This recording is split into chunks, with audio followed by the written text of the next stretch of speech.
देश पहले, जन गण मन अधिनायक जय हे तेरा संदेश पहले, दुनिया के सारे सुख पीछे है तेरा देश पहले। लहरा दो,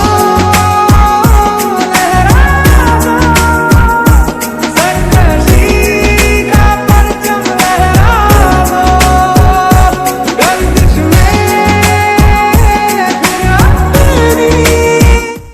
खरं तर तुमचं सगळं यश पाहताना, मगाशी बक्षीस वितरण करत असताना मला सुद्धा मनापासून आनंद होत होता की शैक्षणिक वर्षामध्ये विविध क्षेत्रात, त्यामध्ये खेळ असेल, विज्ञान असेल, चित्रकला असेल, वेगवेगळ्या स्पर्धा परीक्षा असतील, त्याचबरोबर तुमचे सांस्कृतिक कार्यक्रम असतील, या सगळ्यांमध्ये जीव ओतून काम करावं तेव्हाच ते बक्षिसं मिळतात. ह्या उगीच कुठलीही बक्षिसं भेटली जात नाही.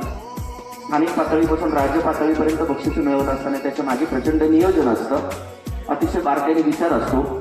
विद्यार्थी, शालेय प्रशासन, अध्यापकांचं महत्त्वाचं काम, पालकांची साथ आणि त्या विद्यार्थ्यांच्या बौद्धिक, मानसिक आणि शारीरिक क्षमतांचा कस, या सगळ्यांमधून जे मंथन होऊन बाहेर निघतं ती म्हणजे गुणवत्ता असते. खरं तर विद्यार्थ्यांनी या सगळ्या गोष्टींचा बारकाईने विचार करणं, स्वतःचं आयुष्य उजळून जाणं, पालकांचं, गावाचं आणि आपल्या पिढ्यांचं नाव उज्ज्वल करत जाणं, हा मनाशी खोलगाट बांधून सातत्याने पुढे प्रगतीची वाटचाल केली पाहिजे. आज ज्या विद्यार्थ्यांना बक्षिसं मिळाली त्यांचं मी मनापासून या ठिकाणी अभिनंदन करतो, कौतुक करतो. आज वेळात वेळ काढून आपण ते प्रमुख पाहुणे या ठिकाणी उपस्थित राहिले, त्यांचं मनापासून या ठिकाणी स्वागत करतो, त्यांना मी मनापासून धन्यवाद देतो. या ठिकाणी येतात 10वी मध्ये प्रथम, द्वितीय, तृतीय आलेले जे उत्तीर्ण झालेले विद्यार्थी आहेत, त्या विद्यार्थ्यांचं सुद्धा मी अतिशय मनापासून त्यांचं अभिनंदन करतो आणि त्यांच्या पुढील वाटचालीसाठी आणि खूप साऱ्या शुभेच्छा देतो. कारण तुम्ही पुढे जाऊन सुद्धा मागे वळून पाहायला विसरू नका.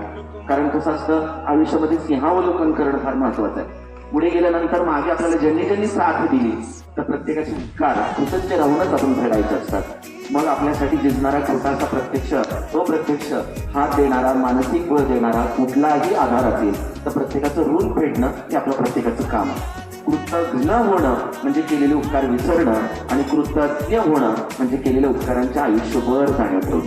म्हणून आपण आपल्या राष्ट्रासाठी, आपल्या देशवासियांसाठी, आपल्या शेतकऱ्यांसाठी, राष्ट्रासाठी झटणाऱ्या प्रत्येक समाजसेवकासाठी आपण कायम कृतज्ञ राहिलं पाहिजे. हाच खरा या राष्ट्रीय सणाच्या निमित्ताने मी आपण शुभ संदेश देईल.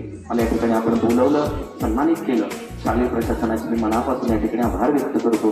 पुन्हा एकदा आपण सर्वांना स्वातंत्र्य दिनाच्या खूप खूप शुभेच्छा देतो. शैक्षणिक वाटचालीस तुम्हाला शुभेच्छा देतो. या ठिकाणी थांबतो. धन्यवाद.